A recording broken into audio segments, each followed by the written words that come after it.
We'll give it just a minute to allow everyone an opportunity to start rolling in. It always takes us just a couple of minutes, so if you'll just bear with us for just a second.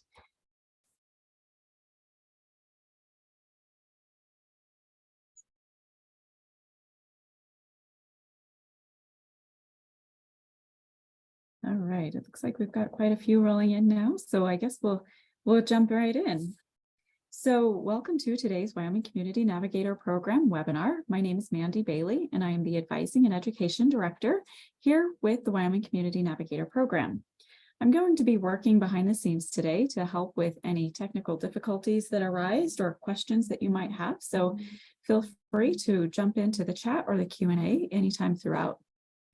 Just to give you a little bit of information about the Wyoming Community Navigator Program, the Wyoming Community Navigator Program is funded through the Small Business Administration, and we utilize Wyoming's entrepreneurial support network to reduce barriers that all small businesses often face, including those owned by groups such as women, veterans, and those from rural communities and communities of color. So the Wyoming Community Navigator Program uses a hub and spoke model to pursue its goals.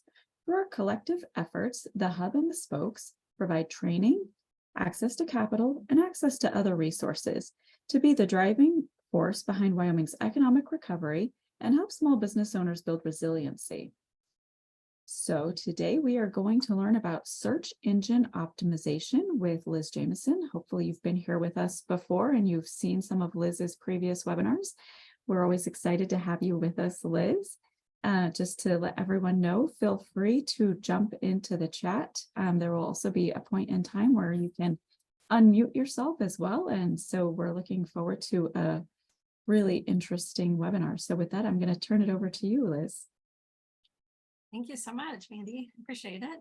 Appreciate everyone for showing up today, to work on your business and hopefully learn something new here in terms of search engine optimization. So welcome everyone. If you like, put in the chat, where you're logging in from. You can put your name, your business name, where you're logging in from. That'd be interesting to see where everybody's coming from. And we can use the chat throughout, by the way, if you run into questions as we're talking here, you can put your questions right into the chat. And then at the end, we'll go through them one by one and try and get everybody's questions answered. So let's see here. I'm going to share my screen with you, my slides with you.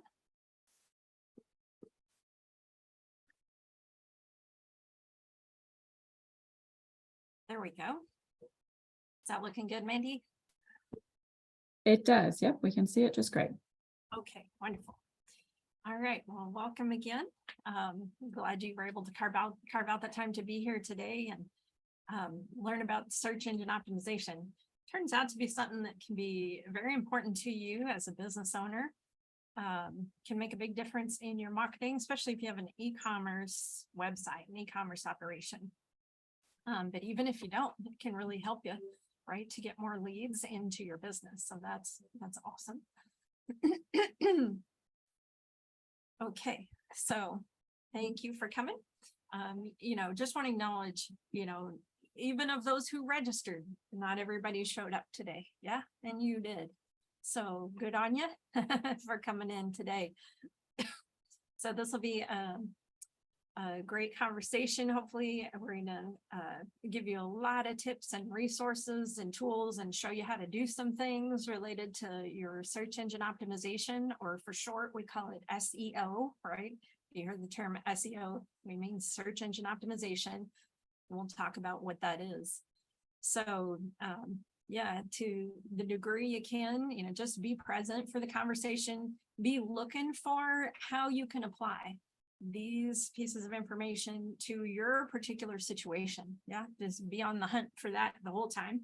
Make some notes, and you can make yourself a little list of homework, right, for your particular situation, given how much SEO work maybe you has already been done on your site or other platforms, or perhaps you might be starting from the very beginning, just learning what this is. So either way, you can make some notes about what actions you'd like to take as a result of having been here today. So with that, let's dive right in here. This is me. I'm Liz Jameson. I'm a certified business advisor and certified global business professional. And my master's is in educational leadership. I always work in this intersection between academia and entrepreneurship, business and learning, right? So this is my favorite space, right?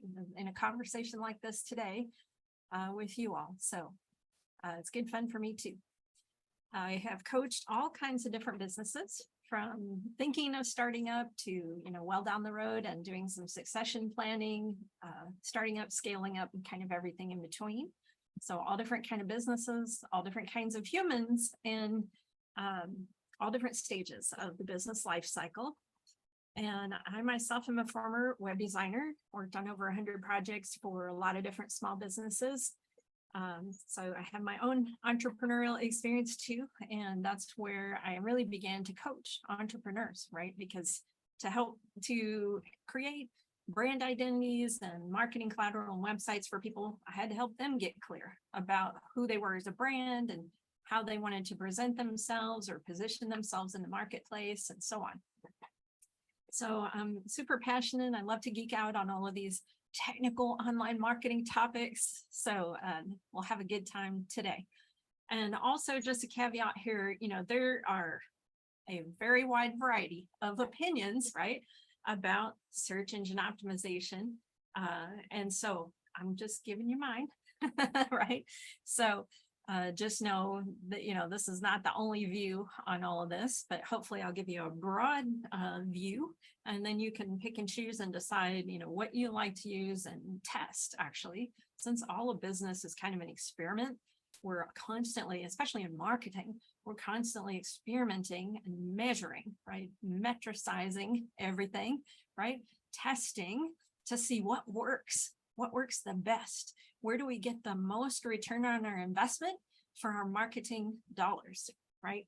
So I hope this empowers you to be able to do some of your own SEO work. And also, if you decide to hire an SEO professional, now you'll know a little bit more what they're doing and, how to talk with them. You'll learn some of the language around SEO so that you can better interview, let's say, SEO professionals that you might be wanting to hire. Okay, so let's dig right in. What we're going to talk about today is how to do your basic keyword research and select your top 20 to 30 keyword phrases that you want to optimize for, that you want to be found by, right? And I'll show you how to do that exercise. You can actually, pay a professional to do that work for you and, really get very, very detailed. But today, we're just going to talk about, what's the free, easy, anybody can do it, first version of your keyword phrase research. How do you do that? And we're going to do some examples with you live. So it should be great. Some of you can actually leave with some of your good keyword phrases identified. We're also going to talk about how to use those top 20 or 30 keyword phrases once you have identified them for search engine optimization purposes in order to increase what we call organic traffic to your website, meaning traffic that you did not have to pay for, right? You didn't have to pay for advertising to get that traffic over to you because you did a good job on your search engine optimization. We are also going to talk about how Google assesses the relevancy, authority, credibility, and usefulness of your website, right? Google wants to give users the information they are looking for and that will be of value to them and useful to them, right? So Google has a whole bunch of different ways of assessing that. We're going to talk about some of the most important ones of those today. So you know how to optimize so that Google will give preference to your website, hopefully, over your competitors. We'll also talk about how to go about setting up your Google My Business page or profile, right? That can also help you to be found in Google searches. So that's another important piece. If you don't already have a Google My Business page for your business, then we'll show you where to go to create that and what information you'll need to bring in order to go ahead and do that. That's an important piece. Okay, so what is search engine optimization, or SEO? Yeah. What do we mean when we say that? Well, we mean a group of activities, right, that can help you more easily get found by search engines. One of them will be your keyword research itself, right? Identifying what keyword phrases people are actually searching by when they're looking for a business like yours, a product like yours, or a person like you, or a kind of service that you might provide, right? So we want to discover how people are actually typing in those searches. What sequence of words are they using? Yeah. So we're going to look at that. We're going to hopefully develop strategy, right? For each of you, you'll want to develop a strategy and some kind of organic traffic goals. So here are the certain keyword phrases I'd like to rank for. Here's how I think I can get higher and higher in the search. And, you know, that is going to help you to clarify where you want to go here. Yeah, these are the keywords I really want to rank for. And then we're going to take some action to cause that, hopefully, to occur. There are some one-time actions that we mean when we say search engine optimization, and there are some ongoing actions you can take towards search engine optimization, right? And some of those are on your website itself, and some of them are other places online, not on your site itself. So when you hear on-site SEO, those are the things actually on your own website. And when we say off-site SEO, we're talking about at other locations online, maybe other links that go to your website from somebody else's website and so on, right? Those are other places. It could be also your social media platforms, right? Wherever you have a social media presence, we're going to use those platforms as well to increase your search engine optimization. So hopefully this helps you better understand what's the group of activities that we're talking about here when we say SEO. Okay, so when we say organic traffic, we mean it doesn't have a direct cost, right? We didn't have to pay to get that traffic over to us. The alternative to that would be paid traffic, right? Sometimes we want to build our organic traffic, and sometimes we want to pay to draw traffic, and sometimes we might be doing both, right? To get all the traffic that we can to the business website. So paid traffic does have a direct cost, of course. It is usually what we call ad spend, right? Meaning what the money that you spend on actual ads. There is an associated cost. There could be for some of you, right? Like, let's say you hire someone to manage your social media presence. Let's say they manage your Facebook and Instagram accounts, and they manage your Facebook and Insta advertising for you as well. If they do that, then there's going to be a cost for their labor, right? For their time and expertise that is in addition to the actual ad spend. And I want to be sure and mention that to you, because a lot of people don't realize when they're getting a quote from, let's say, a social media managing company, that part of that cost is actually for their time, and part of that cost is actual ad spend. And of course, you want as much of the money that you're paying out to actually go to ad spend as possible, right? Because the ad spend is where you reach more people with those dollars, right? So you want to develop a great ad, of course, the one that's going to work for you. And you can certainly look back at our Facebook ad creating a successful Facebook ad campaign classes that we just did here. You can look back at those recordings if you want to see how to create a great successful ad, right, for Facebook or Insta.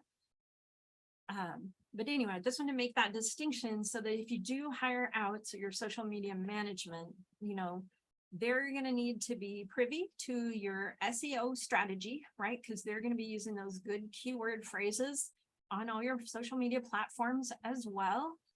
And I want you to know there's this, you want to ask that social media manager when you interview them for the potential to hire them, you want to ask them about, okay, how much of this quote that you're giving me is actual ad spend, right?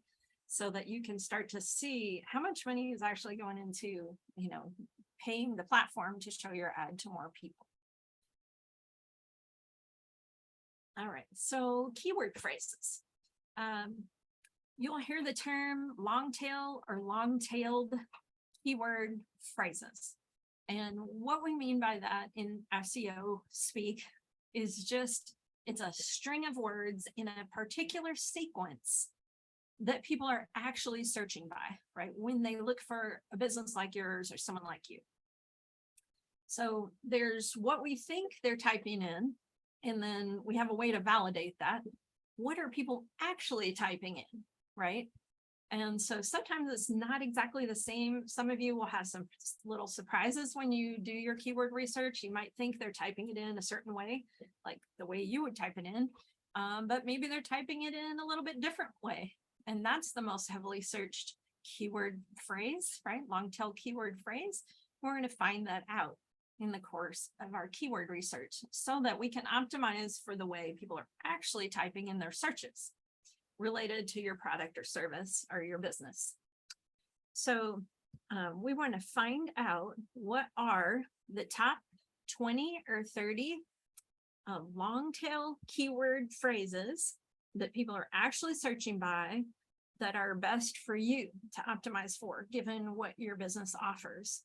So to do this, we're going to first make, let's say, a top 100 list of a whole bunch of different keyword phrases that we think are potentially good for us, right, for your business. And then you're going to narrow it down, the top 20 or 30 most important ones that you want to start with, right, for your search engine optimization. Now, the rest of the list is going to come into play over time, right? So you're going to optimize for this first 20 or 30 most important phrases first. And we'll show you a lot of different ways you can do that. And then over time, you're going to start optimizing in addition for the rest of your, let's say, top 100 list. So I wanted to give you this example. There's a sweet spot when it comes to the length of your keyword phrase, right? If I sell gift baskets, let's say, and I try to optimize for the word gifts or even gift baskets, right? That's too short of a keyword phrase, right? There's millions of businesses trying to optimize for those very short keyword phrases. So they'll be so competitive, I'd never get found, right? My gift basket business might appear on, page 400 of Google searches under gifts or gift baskets, and no one's going to find me by that short keyword phrase. It could be 1 or 2 words, right? So there also might be too long of a keyword phrase that's so specific that no one's really searching by that, right?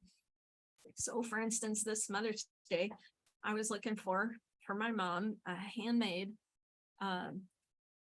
stained glass Mother's Day gift, right? So the very last phrase on this slide might be too limiting in that it's so specific and quite long that maybe no one's typing that in. Might be able to rank for it, but I might have not very many people searching by it, right? Because it's so specific and so long.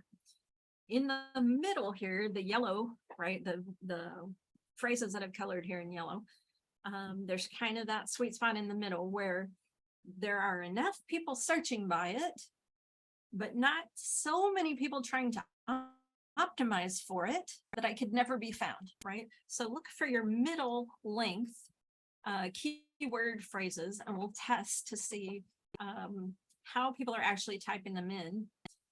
But if you have just 1 or 2 word keyword phrases, really look at those. Consider that they might be too broad and you could not get found by them, especially if they're quite competitive and a lot of people are trying to optimize for them.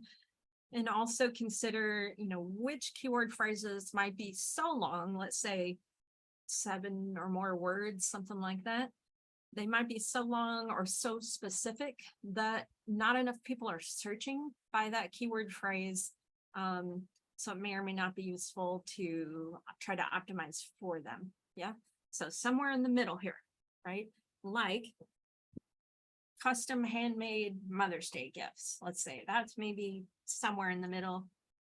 Custom one of a kind Mother's Day gifts, or handmade stained glass Mother's Day gift. These are different keyword phrases that you could test and see how many people are searching by them, and is this the specific way people are typing them in or not? Yeah, so that'll help you determine what you want to optimize for. Okay, and did you know, I think this is so interesting. Oops, sorry about my mouse there. There are different types of searches that you do when you're looking for different types of information, and you can reference your own experience. Yeah. So when you are looking for a piece of information, you type in what we call an informational search. And how your informational search is worded is different than when you are trying to find a product to buy or a service to buy. Yeah. So intent to buy keyword phrases are obviously good for businesses, right? Versus informational searches. You might be able to get found for some informational search keyword phrases, but they probably might not be as important as your intent to buy keyword phrases. And so I'll show you an example here, how to distinguish between the two. So let's say I search by how to build a website or how to build your own website. I am obviously looking for some information. I am looking to DIY it, right? I am going to do it myself probably if I type in this particular search. However, if I was intending to outsource my website design and development, I am probably going to type in an intent to buy keyword phrase like web designers near me or web designers Laramie, right? Something like that. I'm looking for a web designer, not for information about how to build my own site. So there's a little subtle distinction there, but it's very important. And for each of you, you can start to, as you do your keyword research, you'll start to identify which are your intent to buy keyword phrases. Those are very important for you to optimize for. And then which are your informational, right, or how to types of searches. You might be able to pull people to your website by, let's say, blogging about the how-tos related to your product or service. That could give you an opportunity to demonstrate your expert credibility, your expertise, right? Build relationship with people. So that's a good way you can use informational search keyword phrases if you like. Okay, so how do you actually go about doing this initial free keyword research? We're going to actually do the exercise together here in just a moment. So you'll want to write down some potential keyword phrases that you think someone would use if they were trying to find a business like yours or product or service like yours. Yeah. So jot down a few of those. And we're going to use both Google and YouTube, the two top search engine tools, right? Google having the most searches of all search engines right now, and YouTube is actually the second most used search engine now. And of course, it's owned by Google. So by the way, do you think Google likes it if you have a YouTube channel? It does, right? Because now Google owns YouTube. Because of that, if you have a YouTube presence, you're going to get more love from Google. Just saying. So that could be a part of your search engine optimization too. If you don't have a presence on YouTube, you may want to build a channel, right? I have a separate class on that, how to get started on YouTube and build out your channel. But that can be another piece that's important for your search engine optimization. So the first goal when you do this initial keyword research is to make your top 100 list. You're gonna just get a couple pages of paper and, madly write down all the different possible ways that people might be phrasing their searches. And then you're out of that big long list, you're going to narrow it down to the top 20 or 30 that you feel are most important that you want to start with, right? And then the others, again, you're going to pull them in over time. And you could say, use those other keyword phrases, let's say as blog post titles, something like that. So you could start to blog and start to increase your SEO for all those other keywords as well over time, especially using your blog. Yeah. Okay, so let's actually look at some of these. I'm going to stop my screen share a minute and we're going to go over to my browser.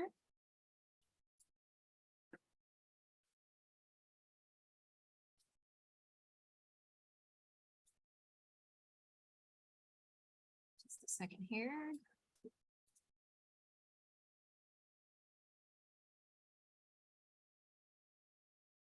Okay.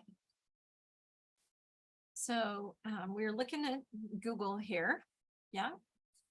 And we're going to type in somebody's keyword phrase that you think someone might type in when they're looking for a business like yours. And I'd like to take some volunteers. So raise your hand on Zoom if you would. If you have a good keyword phrase or two that you think your business would like to be found by, and we're going to test it right here live and find out how people are actually typing in their searches related to your kind of business. Mandy, do we have any volunteers? Yeah, Cassandra, if you would unmute yourself and give us some of your terms, that would be great. Perfect. Can you hear me okay? We can. Awesome. Yeah. So do you want just my little term that we use or the keywords, key phrase? Yeah, just give me one or two what you think would be maybe some of your best keyword phrases that people might search by. Okay, yeah. So it's usually like sauna, Sheridan. We weirdly come up with massage Sheridan all the time, even though we don't offer massage. Okay. But yeah, sauna Sheridan is usually a pretty basic one that people look up. Okay. And so what's your business? I own an infrared sauna and salt therapy business in Casper and Sheridan called Balanced Healing Salt and Sauna. Okay, wonderful. Balanced Healing, nice name. Thank you. Salt and sauna. Okay, and so you have infrared sauna and some kind of salt healing service. Yeah, dry salt therapy. Yeah. Okay, awesome. Very cool. Okay. Yeah. The town is Sheraton, is that right? Yeah, Sheridan and Casper. Okay. Okay, wonderful. So let's just test a couple things here. And so for everybody, you can be doing this along with me for your own business, or you can watch what we're doing here, and then we'll do a few more examples too with some others of you. So for Cassandra, we're going to do sauna Sheraton. And let's see what comes up.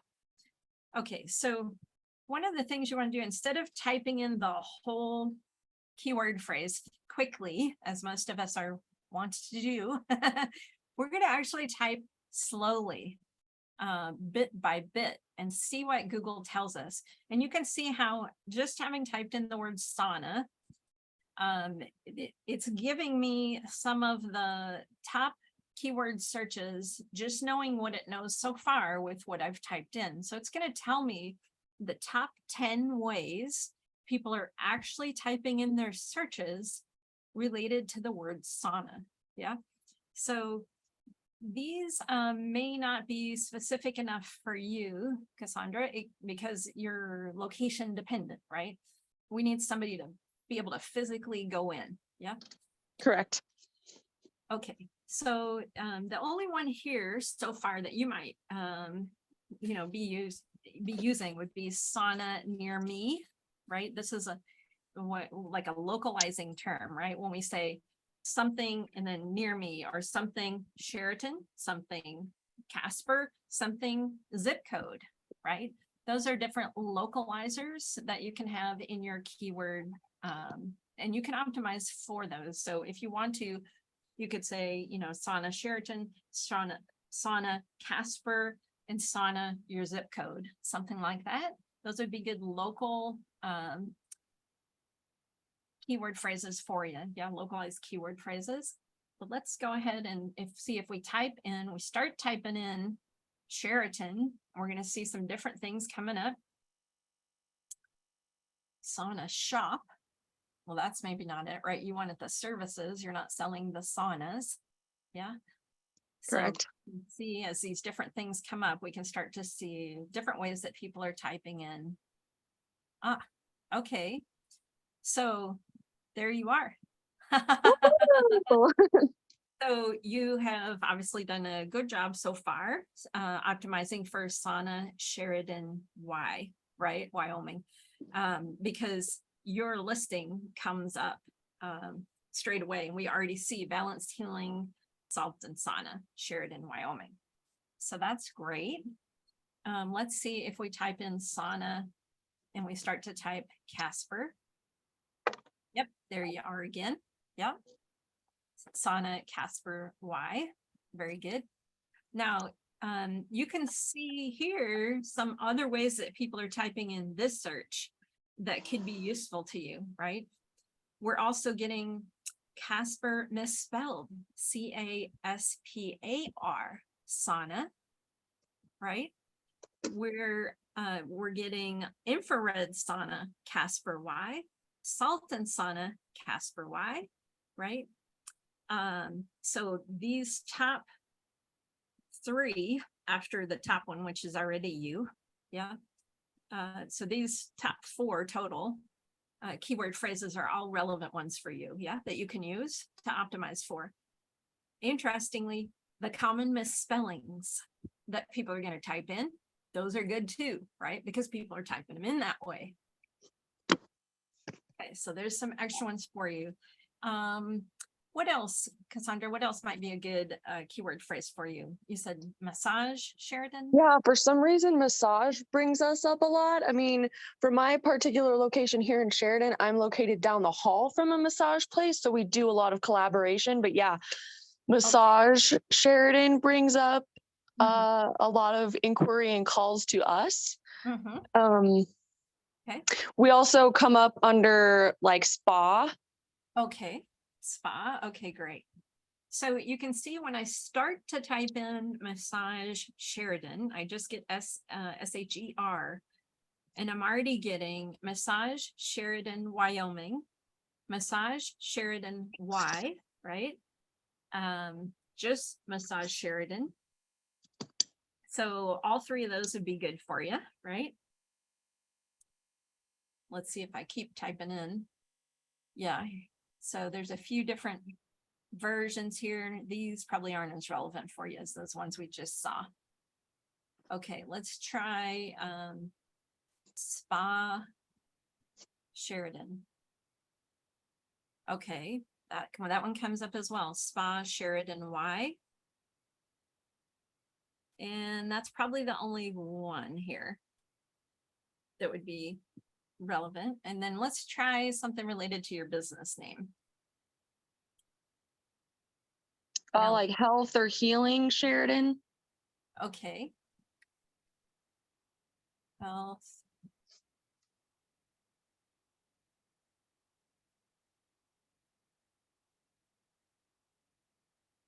These aren't so good for you, I don't think here. Health Sheridan, probably not so good. Yeah, and I guess when you're typing it in, I haven't noticed it on my end either, so it's fun to like watch it from your algorithm. But when you actually enter it, we still seem to pop up relatively high on that like first page, even like with the massage part, even though there's like no association with us. So even though it's not like pulling up in that way right now with, you know, how you're typing it in, we still somehow are pretty high on that first page. Okay. Okay, sure. Yeah. And that could be, you know, if we're in different localities, Google might be showing us some different things that people are typing in, you know, top 10 ways people are typing in, maybe in my state, which is Washington, versus there. Could be some difference there too. Yeah, so you're also coming up under balanced healing Sheridan Y. When I start to type in healing Sheridan, you see that? Mm-hmm. Let's see. Balanced healing Sheridan is coming up. Okay, so there's a few there. Let's try. We all want to come up under our business name, right? So hopefully. Balanced healing and salt. Is that? Salt and sauna. Yep, balanced healing, salt and sauna. Yep. There you go. Balanced healing, salt and sauna services. Balanced healing, salt plus sauna is another way people are typing it in, right? That's how you express the company name with the plus sign. Yeah. Okay, great. So it's coming up. You'll notice this too. This is for everybody, right? There's different ways people might type in your company name. You want to use the common misspellings. In this case, we've got the word and versus the plus sign. We want both versions, right? And we also would want, like in this case, the ampersand version, right? So salt and the and sign, sauna, salt plus sauna, and salt with the and spelled out, sauna, right? So these are all different versions. You want to get all these versions on your keyword list. Yeah.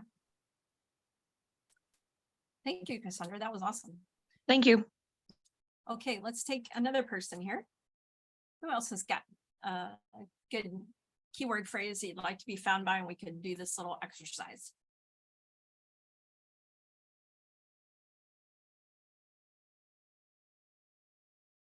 Do we have another volunteer? I'm not seeing any volunteers. Anybody else want to find some good keyword phrases?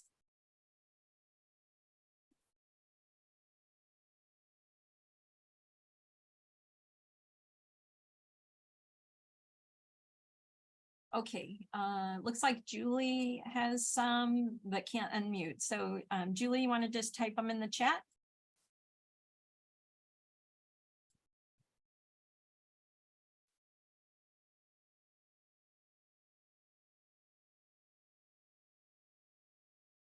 Sensible nutrition program in Wyoming. Okay. And it is spelled, okay, so this is a good case study, right? Because there's two intentional misspellings, right, in the word sensible in how you express the company name. Is that correct? One is that we start with a C, and the other is that we use the $ for an S. Okay.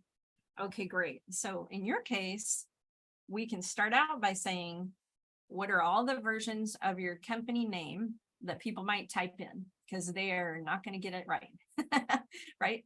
They're going to start it with an S. They're going to not use the $. We know they're going to do those two things. So there's several combinations right there, right? Just with the C versus the S, with the $, C versus the S without the $, you know. So there's a few right there, but let's see what comes up as we type in your company name here.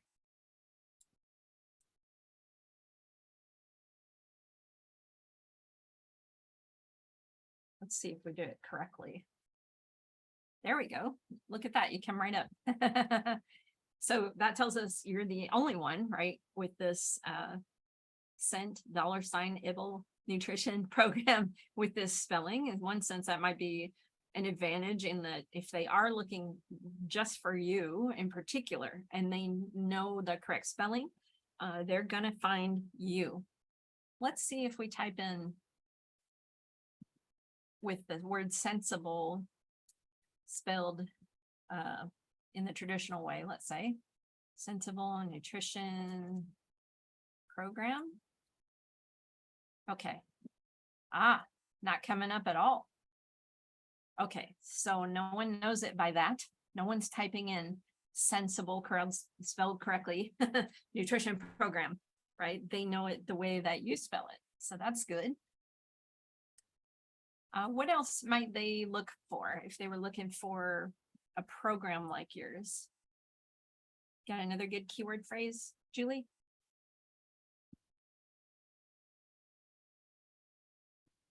Oh, okay, great. Nutrition educator. Okay.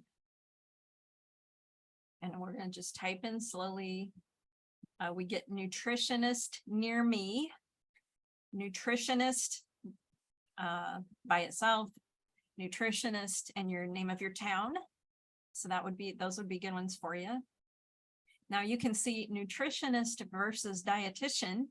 That's an informational search, right? Not necessarily an intent to buy. Nutrition. And we'll start to type in educator. And as soon as we start to type in educator, we get nutrition education. Okay. Nutrition education programs, nutrition education materials. If you sell the materials, maybe that's relevant.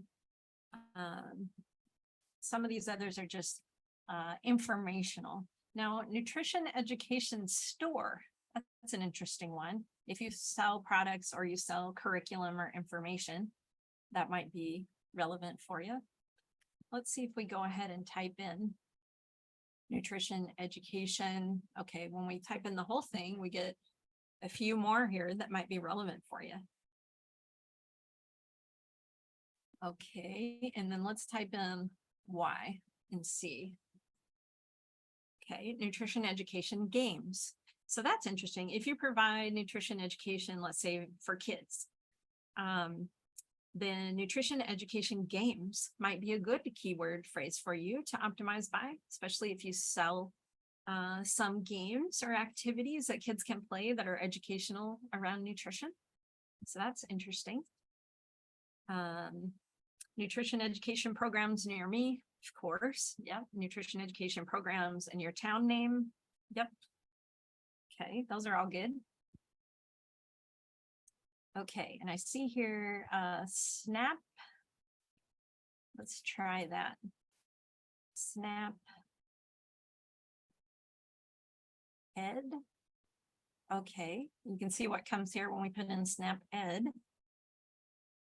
SNAP Ed providers, SNAP Ed toolkit, program, guidance. Maybe some of these are relevant for you. And if we type in Y, no, not coming up that way.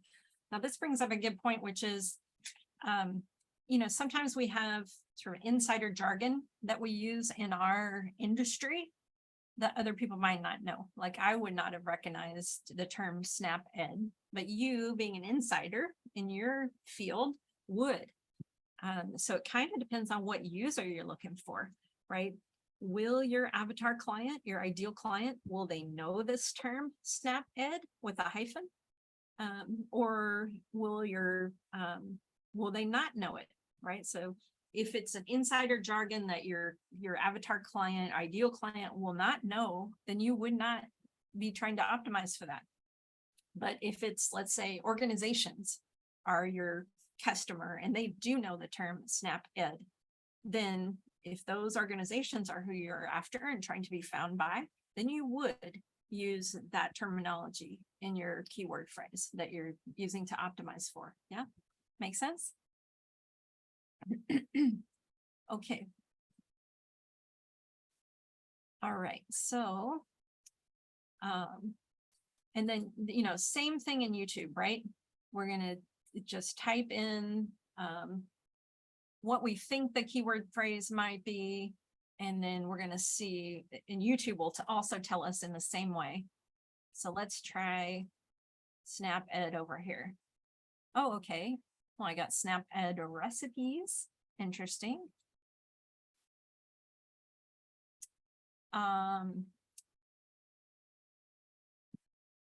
Anybody got one more that you want to try for YouTube? Let's see. Let's try nutrition educator over here. And I'm thinking for you also nutrition versus nutritionist. Both versions, nutritionist and nutrition, might be both relevant. Nutrition. Education. Okay, interesting. So as I start to type in education, I get education for middle school students, for high school students, for kindergarten. So these are telling you some of the ways that people are typing it in, how they're typing their search when they're trying to find specific information for a specific population. So that could be interesting. If we type it all the way in, nutrition, education, and still it's very much by the age group it's for. So you will probably want to optimize for these different, if you provide education for each of these different age groups, then these would be excellent. These first 4 or 5 keyword phrases here for you to use to optimize for. Yeah. Okay, thank you. Awesome. All right, we're gonna go back over to the slides here.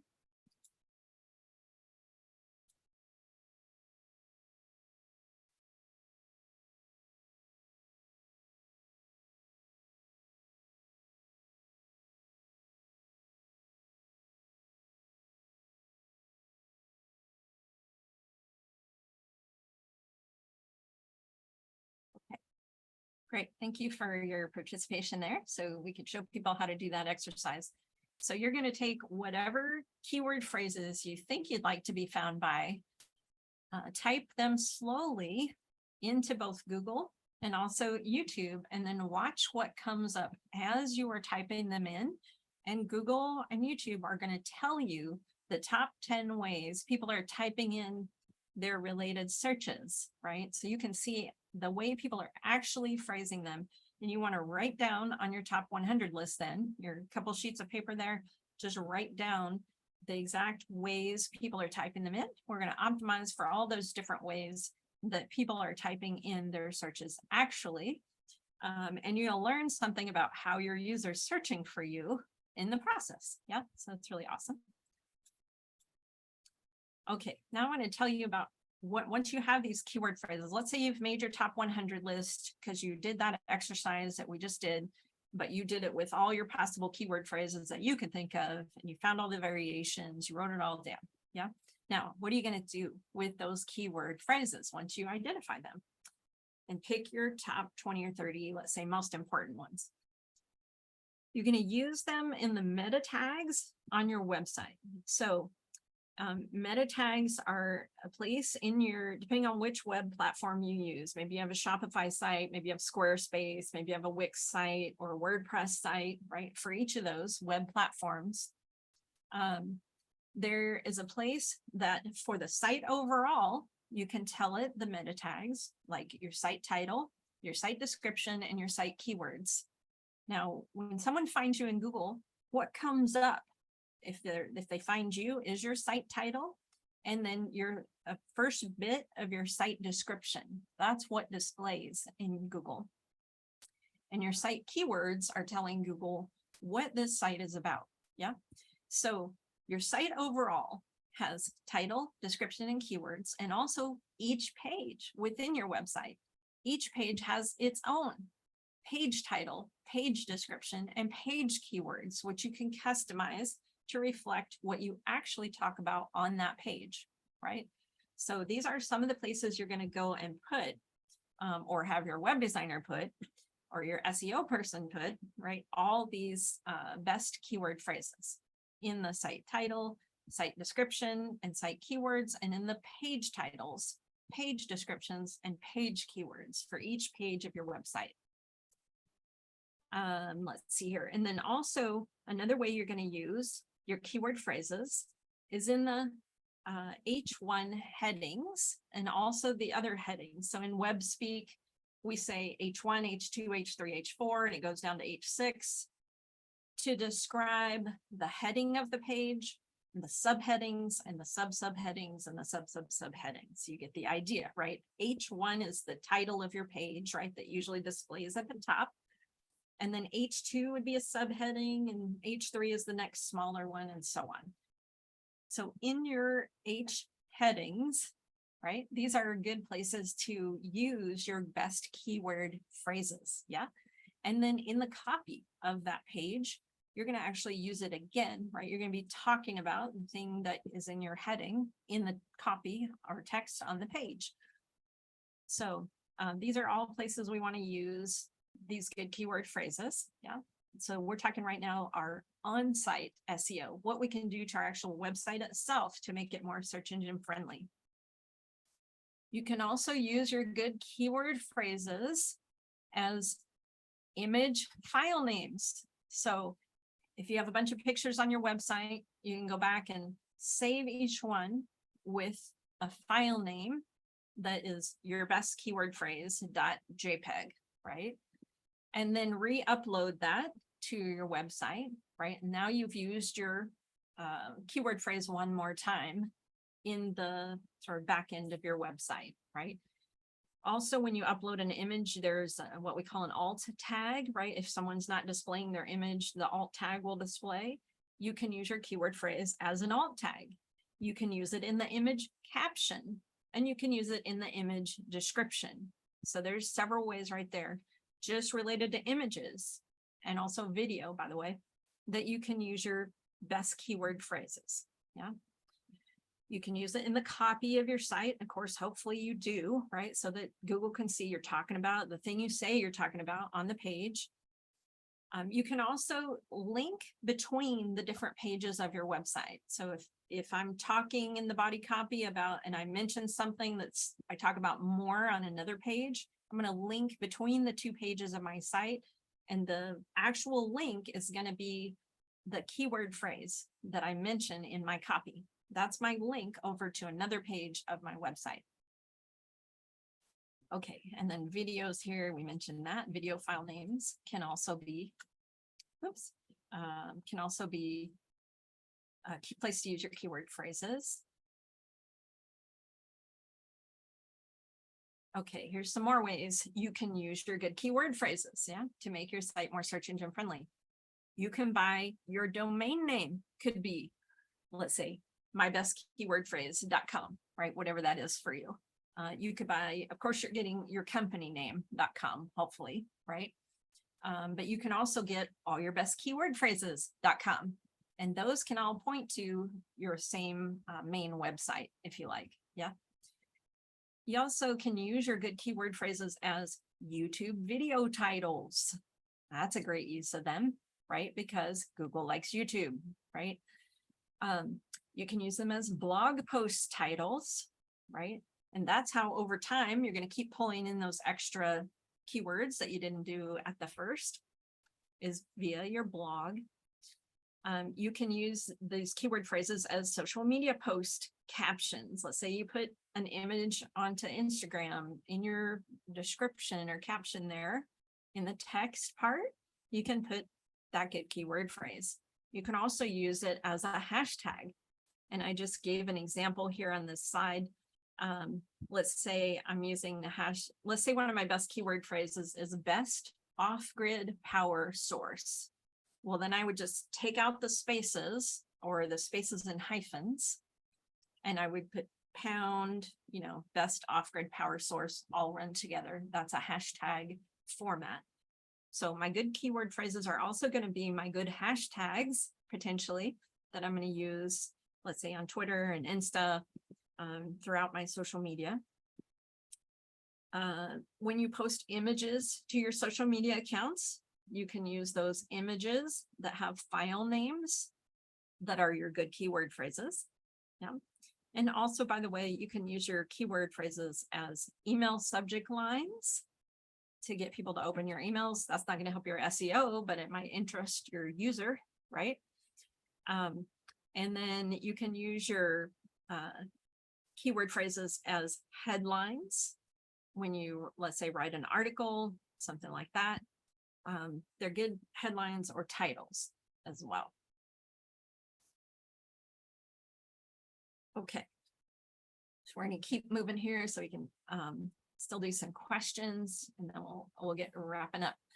So off-site strategies are to have link exchanges, right? Let's say some of the people on this call, maybe you know each other, or in the same community, something like that. So one way you could help each other would be to put links to each other's sites on your own site. And so you could, let's say you have vendors you work with, or you have other businesses in town that you like, that you know the business owner.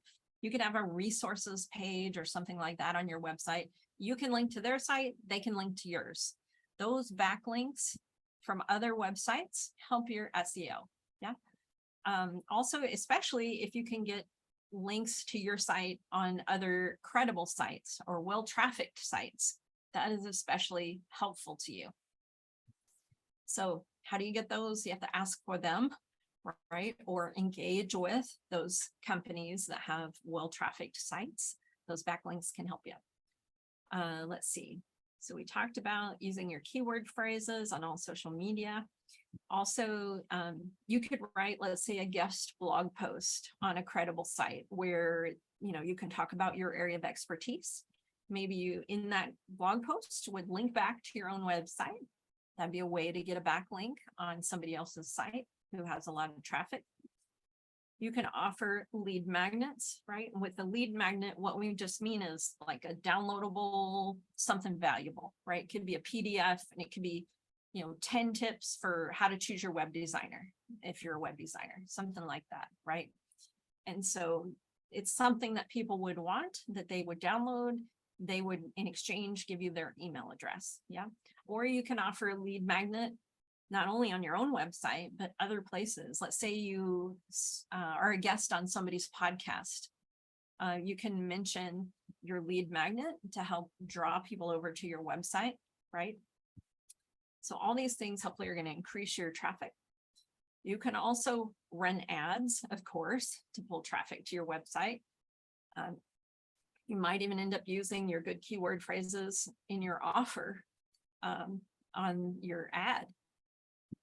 And of course, we always want free PR, right? Because PR we usually don't pay for, right? Unless we pay a professional to help get us some PR. But PR is like getting your local newspaper to write a story about you, something like that, right? Then, you know, now the newspaper has a story about you and a link to your website from their website. So that's a credible backlink, right? From a maybe well-trafficked site. Okay, and here are some of the ongoing strategies you can use, right? Keep your site fresh. So you want to update your site at least monthly and hopefully weekly, right? If you do a blog post every week, then that's kind of ideal. But Google at least wants to see that you've updated your site lately. So at least once a month, go into your website and change something, or have your web designer change something, update something, right? Even if it's like you change something and then you change it back, because Google can see that you've updated your site. Google does not like it if you have not touched your website in months or years, something like that, right? It's going to go, oh, this site has kind of been abandoned. Let's see. So you're using your keyword phrases as blog post titles and topics throughout your social media, as hashtags, and so on. You're using them in the copy of your website, right? Where you're talking about the thing you say you're talking about. And that way Google can see, yep, you do talk about the thing you say you're talking about. Okay. Now we'll talk a little bit about the Google algorithm here. Google uses over 200 different criteria to determine your site's relevancy, authority, and usefulness and value of your content, right? Because it wants to show people what they're actually looking for, hopefully. We're not going to get into all of that because we don't have time to do that today, but we'll, I'm just mentioning here, right, that Google wants to show relevant content to people who are searching for it, yeah? So hopefully we're going to prove ourselves by doing all this to be relevant and useful. If Google shows your site to someone and they go to the site and they immediately click away, then that tells them maybe the information on the site's not very useful. It's not what the user was looking for, right? So quick bit about what Google likes and does not like, yeah? So You want your text on your website to be broken up. We used to have big, long narrative and prose on websites. That is no longer. And now we want our text broken up into small chunks.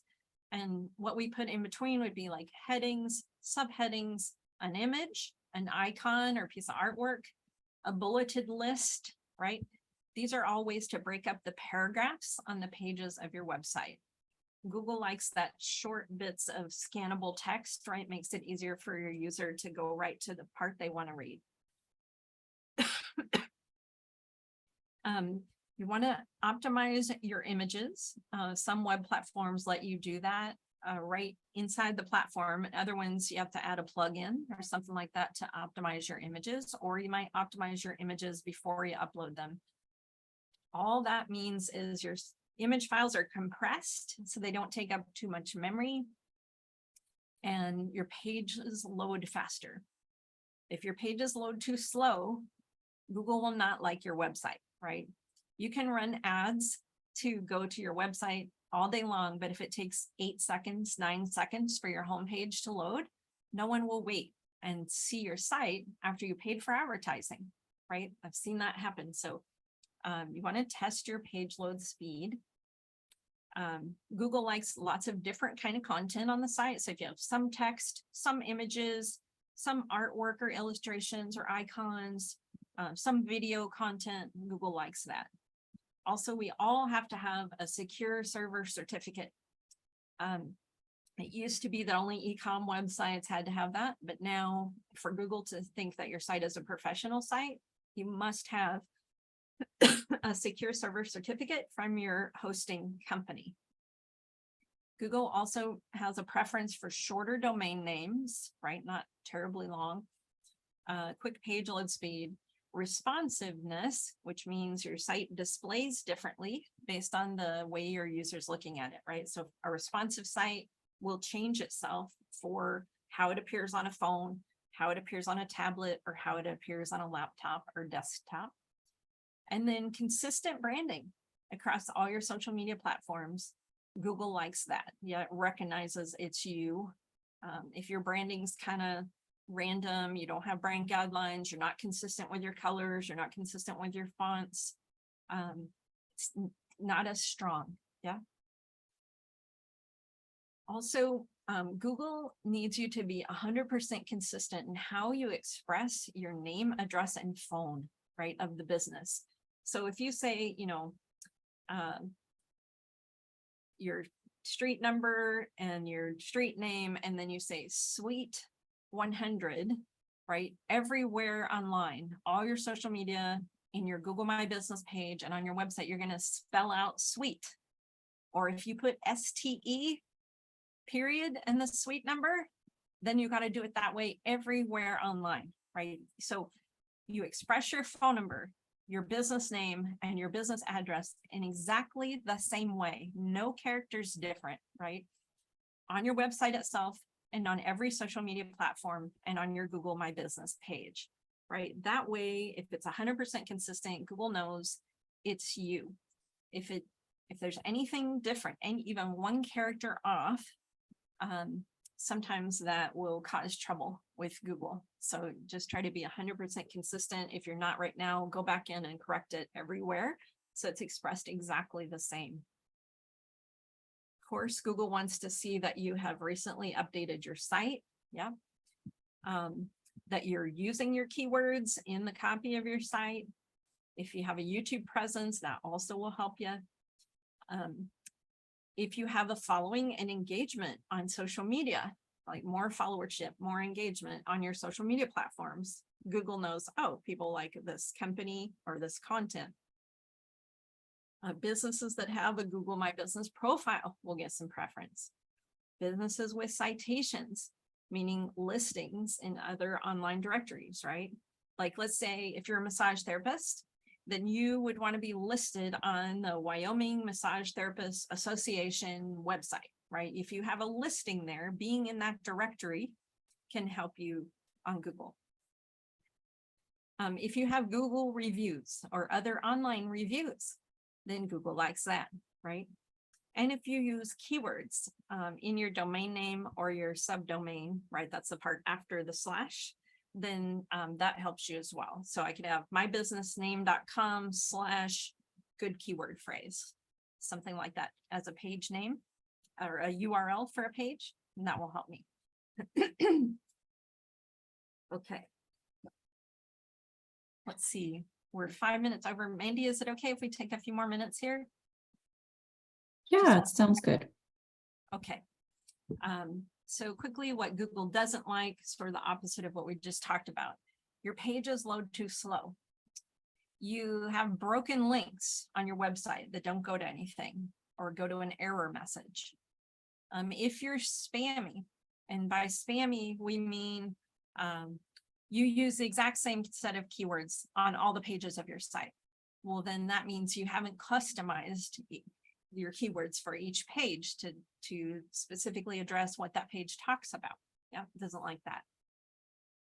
You have a lot of extra coding, right, in your HTML code or errors in your coding, like things don't work, your links don't work and such like that.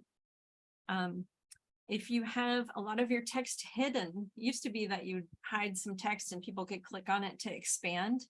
But Google doesn't like anymore that you have a whole bunch of hidden text. It likes that you don't make the user to make the extra click. Long narrative prose, doesn't like that. Stale websites, haven't been touched for a while. Sites that are not responsive, really long domain names, or you don't have a secure server certificate, right? Doesn't like any of those things. Those will rank you down.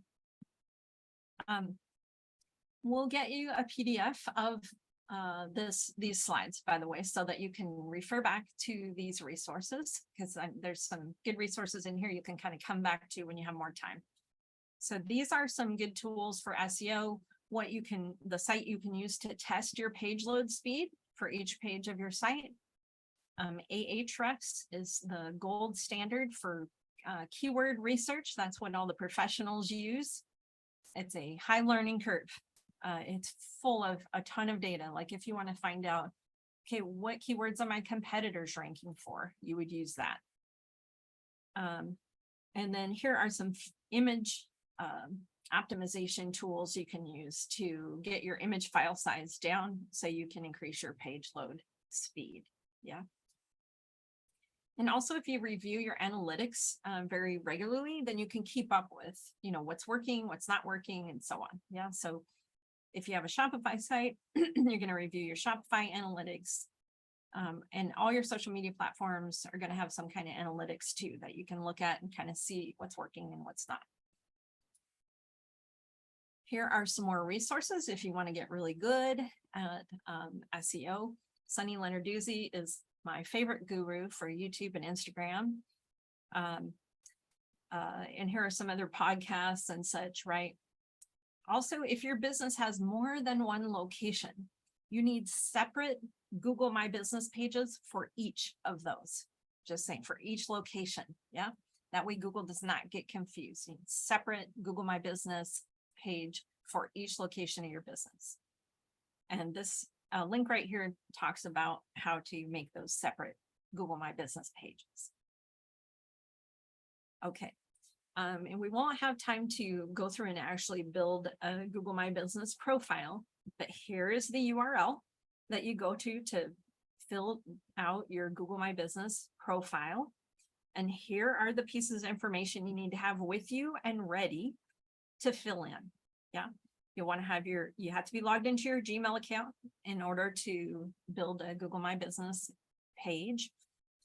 You need your business name, address, and phone number, exactly, right? How you're going to express it everywhere. Your business hours. You might need pics of your signage or your storefront. You can use pics or video of your interior of your shop if you have a brick and mortar. And you'll want the URLs of the specific URLs of each of your social media accounts and your web address. Yeah. Okay. So potential homeworks, hopefully you wrote down some for yourselves. Do your keyword research, identify these top 20 or 30, and then your whole top 100, and you can optimize for them all over time. assess where you are with your existing site and all the things we talked about today, and you can start filling in the gaps, right? Anything that has not yet been done that you can adjust on your site or add to it would be great. And then all of these same principles are going to apply for each of your social media accounts. You're going to use those good keyword phrases as your image file names and in the captions or descriptions for your social media posts. And then, again, review your analytics regularly so you can see what's, working the best. Okay, decide on your name, address, and phone, exactly how you're going to express it everywhere if you haven't already. Test your page load speeds using the tool I gave you here. Optimize your images if your page load speed's too slow. And you can ask people for these backlinks to your website or to review your product or get in directory listings. And then if you haven't already, build your Google My Business profile and your YouTube channel and a LinkedIn page for your business if you don't have one already. Those will all help you. Okay, so let's do a few questions here. It looks like we have 2 questions so far. Okay. First of all, what are your thoughts on Google Keyword Planner? Is it helpful? Yeah, I think it can be helpful. Google can tell you, what people are typing in, right? As we looked at today in the keyword planner, it can tell you some of that too. The one caveat I would say with that is, do your own testing as well. I wouldn't take it just on what Google Keyword Planner tells you, although that can be informative. I would do the bit of research like we did today as well. And if you want to get really a professional version of your keyword research done and do some competitors keyword research and find out what keyword phrases your competitors are ranking for or trying to rank for, then you need ahrefs.com for that, or an SEO expert who has a license, right? You pay a monthly licensing fee to use ahrefs.com. Okay, and then we have, do you stick to search engines like Google for finding good search terms, or is AI now helpful with making a list? I'm sure that AI could give you like a brainstorm kind of list of possibilities, but I would think that Google and YouTube as the top most searched search engines are going to give you the most authoritative answer to how people are actually typing in their searches. So, one thing could be brainstorming initially, all the different keyword phrases that you think you might like to be found by, but then when you go to clarify how people are actually typing them in, that's what we're going to use Google and YouTube to tell us. Perfect. All right, well, I'm not seeing any other questions so far, so with that, I think that we will end for today. I would like to thank everyone for joining us on this sunny, warm Friday afternoon. And of course, I'd like to thank you, Liz, for joining us. It has been great as always. And also just to let everyone know, we have a very quick survey at the end of this. If you don't mind taking that at the conclusion of our webinar, it really helps us to plan future content and topics that are helpful to you. And as always, Liz, again, thank you for being here. Thanks so much, everyone. And I appreciate also you're taking an extra few minutes so we could get through that last bit and people's questions. Thank you. Perfect. All right, everyone, have a wonderful Friday afternoon and a great weekend. We'll see you next time. Bye, everyone.